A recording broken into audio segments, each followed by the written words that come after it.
The one thing they all have in common, I think, is they're hungry.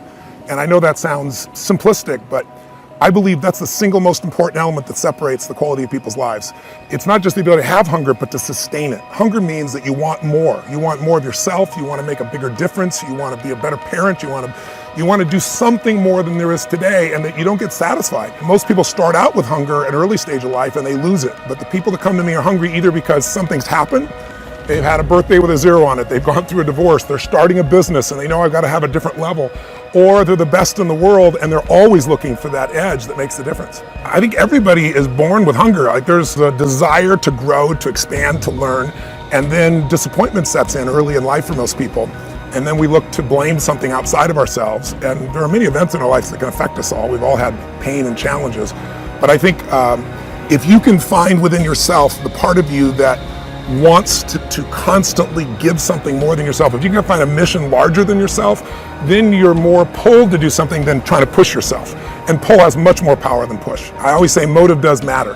That if your motive is to serve something greater, there is an energy that comes up inside of you. So I feed 2 million people a year because somebody fed my family when I was 11 years old, and now this year we're feeding 4 million. I want to do more in that area. And every business I'm in, that drive just doesn't go away. The capacity to strengthen and increase your hunger is the one common denominator amongst the most successful people. They've never lost their hunger. Most people are hungry to achieve a certain amount, make a certain amount of money, and then they get comfortable and relax, or they get a certain level of fitness and then they relax. But Richard is as driven today as when he was 16 years old starting. I mean, he's like on fire, and he's 65 years old. Warren Buffett is 85 years old. He's as driven today as when, he began the journey, right? I believe intelligence. I love people that are wickedly smart.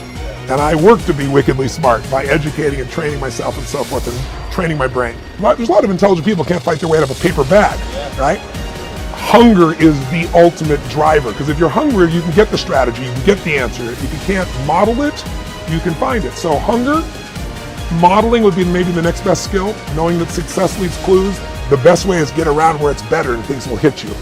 Who you spend time with is who you become.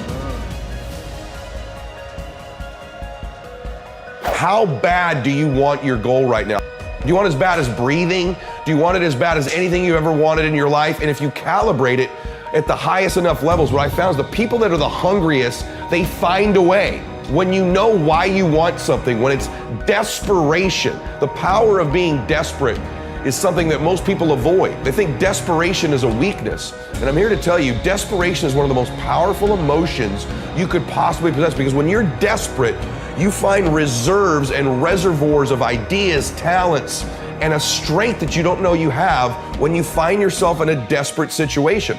So ironically, the one thing most people avoid in their life, hunger, which is caused by being desperate. When you're starving, you become desperate. So the number one thing we need more than anything to win is hunger, which comes from a state of desperation.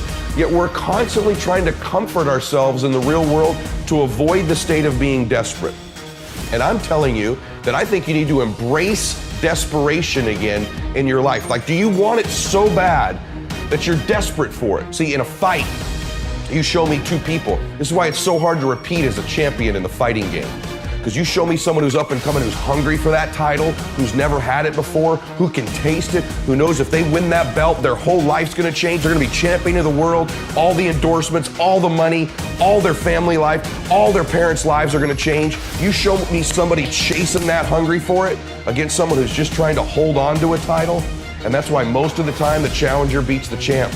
It's hard to repeat as a champion because the hunger goes down just a little bit. The greatest athletes, the Kobes, the Bradys, the Jordans of sports, have a way of feeding their hunger all the time and increasing it. What separates them isn't just their work ethic, isn't just their talent, although those things matter, isn't just they practice more. What separates them is they're just hungrier. They somehow find a way as they climb up the ranks and win championships to get even hungrier for more, where 99% of the athletes lose just a little bit of their edge once they get that first championship, that first pro contract, that first big amount of money, that first world championship. They just lose their hunger a little bit.